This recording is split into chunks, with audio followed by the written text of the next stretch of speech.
हम लोग डिस्कस कर रहे हैं कक्षा 10वीं का चैप्टर जीव जनन कैसे करते हैं। तो चलिए शुरू करते हैं आज का पहला टॉपिक, परागण और निषेचन में अंतर। इसको डिस्कस करने के लिए हम दो कॉलम बना लेते हैं परागण और निषेचन के लिए।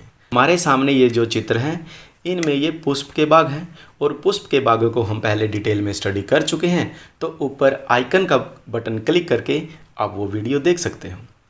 तो ये जो बाग है ये पुष्प का पुंकेसर बाग है और ये पुष्प का स्त्रीकेसर बाग है। ये तंतु के ऊपर होता है परागकोश। इस परागकोश के अंदर होते हैं ये पीले पीले रंग के परागकण और ये परागकण किसी भी माध्यम के द्वारा स्त्रीकेसर के वर्तिकाग्र पर पहुंचते हैं, तो उसे ही हम परागण कहते हैं। जैसे ही परागकण वर्तिकाग्र पर पहुंचते हैं वही परागण है। लेकिन जो ये परागकण हैं इन्हीं को नर युग्मक कहते हैं। ये नर युग्मक स्त्रीकेसर के अंडाशय के अंदर जो बीजांड है, बीजांड में जो अंड कोशिका है, अंड कोशिका को ही मादा युग्मक कहते हैं। ये नर युग्मक जब उस मादा युग्मक के संपर्क में आता है, संलयन करता है, तो हम उस प्रक्रिया को निषेचन कहते हैं। तो हम ये कह सकते हैं कि जो परागण है वो पादपों में लैंगिक जनन का पहला चरण है और निषेचन है पादपों में लैंगिक जनन का दूसरा चरण। पहले परागण होगा उसके बाद ही निषेचन होगा, क्योंकि परागण के जरिए नर युग्मक मादा के पास पहुंचता है, उसके बाद ही वो मादा युग्मक के साथ संलयन करता है। जब तक परागण नहीं होगा तब तक निषेचन भी नहीं हो सकता। और जो परागण है ये दो प्रकार का होता है, स्वपरागण, परपरागण। ऐसे ही निषेचन भी दो प्रकार का है, बाह्य निषेचन, आंतरिक निषेचन। इनके बारे में हम डिटेल में स्टडी कर चुके हैं, डिस्क्रिप्शन में लिंक है, आप वीडियो देख सकते हो। परागण के अंदर क्या होता है, परागकण वर्तिकाग्र पर पहुंचता है, तो इसका मतलब इसमें युग्मनज नहीं बनता। लेकिन निषेचन में क्या होता है, नर युग्मक और मादा युग्मक आपस में मिलते हैं, युग्मनज का निर्माण करते हैं। इसलिए हम यहाँ पे एक अंतर ये भी कह सकते हैं कि निषेचन के अंदर युग्मनज बनता है पर परागण के अंदर युग्मनज नहीं बनता। अब एक खास बात और है कि जो परागण है ये सिर्फ और सिर्फ पौधों में होता है, ठीक, लेकिन जो निषेचन है ये पौधों में तो होता ही है, साथ में जंतुओं में भी होता है। तो ये कुछ इम्पोर्टेंट पॉइंट्स थे जो हमें परागण और निषेचन के बीच में अंतर बता रहे हैं। तो चलिए आगे का टॉपिक शुरू करते हैं, जंतुओं में लैंगिक जनन। तो मानव जंतु का उदाहरण है, तो हम सिर्फ मानव में लैंगिक जनन के बारे में डिस्कस करेंगे। हम जानते हैं कि लैंगिक जनन के लिए दो जनक का होना आवश्यक है। एक जनक है नर तो दूसरा जनक है मादा, और मादा उत्पन्न करती है मादा युग्मक को, ऐसे ही नर उत्पन्न करता है नर युग्मक को। ये जो बीच में आपको युग्मकों को दिख रही हैं ये होता है आनुवांशिक पदार्थ, हाँ DNA, वही आगे गुणों को स्थानांतरित करता है ना माता पिता से बच्चों के अंदर। तो नर युग्मक और मादा युग्मक का जब आपस में संपर्क होता है, संलयन होता है, तो युग्मनज का निर्माण होता है और इसे ही हम क्या कहते हैं, निषेचन। तो जब युग्मनज बनता है धीरे धीरे वो विकसित होता रहता है, विकसित होने के बाद आने वाले समय में वो नर और मादा का रूप धारण कर लेता है। और एक चीज़ और, जब हम बात कर रहे हैं लैंगिक जनन की, तो लैंगिक जनन तभी पॉसिबल है जब मानव के अंदर लैंगिक परिपक्वता आती है। अगर लैंगिक परिपक्वता नहीं है तो मानव में लैंगिक जनन भी पॉसिबल नहीं है। और लैंगिक परिपक्वता है क्या, इसके लिए हम डिस्कस करते हैं। ये ज़्यादा कुछ भी नहीं है, लैंगिक परिपक्वता सिर्फ लक्षण है शरीर के अंदर, कुछ बदलाव है कि जैसे जैसे मानव की या लड़के या लड़कियों की उम्र बढ़ती जाती है तो उनकी लंबाई में वृद्धि होती जाती है, उनके वज़न में वृद्धि होती जाती है, यानी शारीरिक में शरीर के अंदर कुछ ना कुछ बदलाव होते हैं। और ये बदलाव तब होते हैं जब लड़के लड़कियों की उम्र 10 से 14 वर्ष की हो, यानी 10 से लेकर के 14 वर्ष के बीच में ये बदलाव हमें देखने को मिलते हैं। इसका मतलब ये नहीं है कि 10 से 14 के बीच ही बदलाव होंगे, मतलब ये वेरिएशन है कि किसी के अंदर ये बदलाव 10 से शुरू हो जाते हैं, किसी के अंदर 11 से यानी 14 वर्ष तक ये बदलाव होने शुरू हो जाते हैं। हम ये कह सकते हैं कि जो लैंगिक परिपक्वता के लक्षण हैं वो दोनों में एक समान दिखाई देते हैं। कैसे? जैसे अब जो ये उम्र है 10 से 14 वर्ष की, तो इसी बीच में जो लड़के और लड़कियां होती हैं उनका शारीरिक गठन हो जाता है, यानी शारीरिक सौष्ठव का बदलना। इसका मतलब है कि अगर छोटे बच्चे हैं लड़के और लड़कियां, तो हम उनके शरीर को देख करके, शारीरिक बनावट को देख करके ये अंदाज़ा आसानी से नहीं लगा सकते कि ये लड़का है या लड़की है। लेकिन इस उम्र के पश्चात उनको पहचान पाना आसान हो जाता है, यानी शारीरिक बनावट को देख करके हम ये कह सकते हैं कि सामने वाला लड़का है या लड़की है। और इसके साथ ही जो जननांग होते हैं और लैंगिक जनन के लिए जो उत्तक सहायक होते हैं वो भी विकसित होने शुरू हो जाते हैं। ये जनन उत्तक होते तो बचपन से ही हैं, जन्म से ही हैं, लेकिन इस उम्र में, कौन सी उम्र, 10 से 14 वर्ष, तो इस उम्र में ये उत्तक विकसित होने शुरू हो जाते हैं। लेकिन इनके साथ साथ और भी बहुत सारे लक्षण हैं जो लैंगिक परिपक्वता को दिखाते हैं।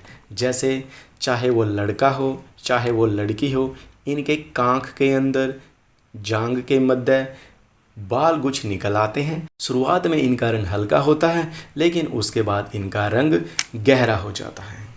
और भी परिवर्तन है। कैसे?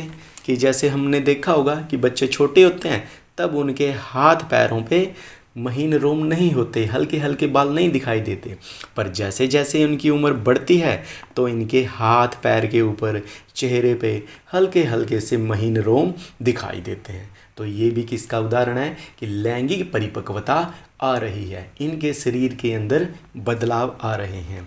इसके अलावा आप लोगों ने ये भी देखा होगा कि इनकी त्वचा तैलीय हो जाती हैं और कई बार तो चेहरे पे कील मुहासे भी आ जाते हैं, और ये लड़के लड़कियों की टेंशन को बढ़ा देते हैं। क्यों?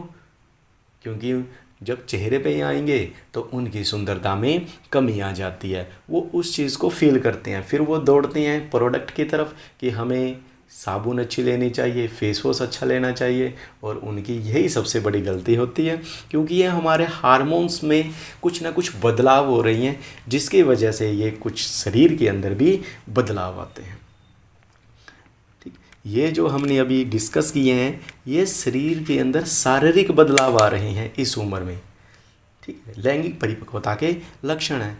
लेकिन लड़के और लड़कियों के अंदर भावनात्मक बदलाव भी आते हैं। कैसे? कि वो अपने और एक दूसरे के प्रति सजग हो जाते हैं, एक दूसरे के प्रति आकर्षित होते हैं। कि जैसे जब बचपन में है तब उन्हें अपनी इज्जत बेइज्जती का कोई ख्याल नहीं होता, लेकिन जैसे जैसे वो बड़े होते हैं तो वो अपनी इज्जत बेइज्जती का भी ख्याल रखते हैं, अपने मान सम्मान का ख्याल रखते हैं। कोई ऐसा काम नहीं करते कि जिससे उनको अपमानित होना पड़े या अपने घर वालों को अपमानित होना पड़े, तो इन चीज़ों का वो ध्यान रखते हैं। ठीक, ये क्यों? क्योंकि ये सब हमारे शरीर के अंदर, हमारे हार्मोन्स के अंदर बदलाव आते हैं उस उम्र के अंदर, 10 से 14 वर्ष की आयु के अंदर। अब ये जो हमने बदलाव डिस्कस किए हैं ये ऐसे बदलाव हैं जो दोनों में एक समान आते हैं। क्या ऐसे भी बदलाव हैं जो लड़के और लड़कियों में अलग अलग होते हैं? बिल्कुल, हम अभी कुछ ऐसे बदलाव के बारे में बात करेंगे जो लड़कियों में अलग होते हैं। जैसे लड़कियों में स्तन के आकार में वृद्धि होने लगती है, और स्तन के आगे का जो भाग है स्तनाग्र, उसकी त्वचा का रंग भी गहरा होने लगता है। साथ में इनकी आवाज़ सुरीली भी हो जाती है। सुरीली तो पहले भी होती है, जब छोटे बच्चे होते हैं आवाज़ लड़के लड़कियों की बहुत प्यारी होती है, पर जैसे जैसे उम्र बढ़ती है लड़की की आवाज़ और भी ज़्यादा सुरीली हो जाती है। और साथ में इनमें रजोधर्म भी देखने को मिलता है।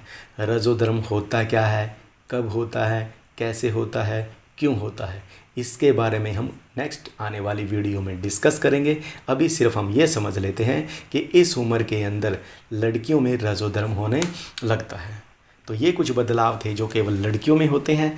अब कुछ ऐसे बदलाव भी हैं जो सिर्फ लड़कों में होते हैं। हाँ, पहला तो यही है कि दाढ़ी मूछ निकल आती है इनको। क्या लड़कियों को दाढ़ी मूछ आती है? रेयर, बहुत कम चांसेस हैं, आती है, देखा है मैंने भी, लेकिन हम ये नहीं कह सकते कि सभी लड़कियों को आती है या 100 में से 10 को आती है, बहुत रेयर चांसेस हैं। क्यों? इसका कारण हार्मोन्स का है। जैसे अभी हम लड़के और लड़कियों को डिस्कस कर रहे हैं, क्या थर्ड जेंडर नहीं है, ट्रांसजेंडर नहीं है?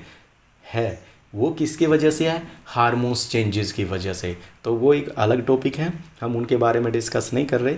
हम सिर्फ यहाँ पे लड़के और लड़कियों में होने वाले बदलाव के बारे में डिस्कस कर रही हैं।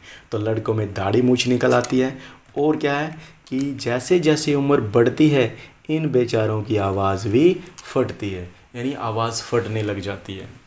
जब छोटे बच्चे हैं इनकी आवाज़ को पहचान पाना मुश्किल होता है कि आवाज़ लड़का की है या लड़की की। लेकिन जैसे जैसे उम्र बढ़ती है, बच्चा 9वीं 10वीं में प्रवेश करता है, तो उनकी आवाज़ एकदम से पहचान में आ जाती है। तो ये कुछ बदलाव थे जो लैंगिक परिपक्वता के लक्षणों को दिखा रहा है। ठीक, लड़कों में लड़कियों में अलग अलग भी बदलाव होते हैं और एक समान भी होते हैं। तो जिस हिसाब से पेपर में आपसे पूछा जाए तो आप ये बदलाव लिख सकते हैं। अब जब ये बदलाव आ गए हैं तो हम ये कह सकते हैं कि लड़के और लड़कियों में लैंगिक परिपक्वता आ गई है। लेकिन जैसे जैसे इनकी उम्र बढ़ती जाती है ये जो बदलाव हैं ये धीमी गति से होते हैं। एक ही दम हमें दाढ़ी मूंछ देखने को नहीं मिलेगी। ठीक, लेकिन एक चीज़ है कि उम्र बढ़ने के साथ साथ ये बदलाव शरीर के अंदर देखने को ज़रूर मिलेंगे, मिलेंगे। लेकिन ये बदलाव सभी व्यक्तियों में एक साथ दिखाई नहीं देते, यानी किसी में बदलाव पहले नज़र आते हैं और किसी में बदलाव देर से नज़र आते हैं। हम ये नहीं कह सकते कि अगर इन सभी की उम्र 10 साल है तो एक ही दम में ये बदलाव देखने को मिलेंगे।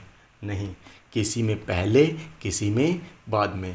मान लेते हैं कि इसमें 10 की उम्र में वो बदलाव देखने शुरू हो गए, हो सकता है इनमें 14 वर्ष की आयु में वो बदलाव दिखें। तो हर एक व्यक्ति में ये बदलाव एक साथ नहीं होंगे, ये बदलाव अलग अलग आयु में होते रहते हैं। पर इतना है सभी में ये बदलाव देखने को जरूर मिलेंगे। जैसे ही मानव यह बच्चा जन्म लेता है धीरे धीरे उसकी उम्र बढ़ती है, फिर वो किशोर अवस्था में प्रवेश करता है। किशोर अवस्था में प्रवेश करने से पहले उसकी शारीरिक वृद्धि बहुत तेज़ गति से होती है, यानी शरीर की पूरी ऊर्जा शारीरिक वृद्धि में लगी होती है। उसका वज़न बढ़ता रहता है, उसकी लंबाई में वृद्धि हो जाती है।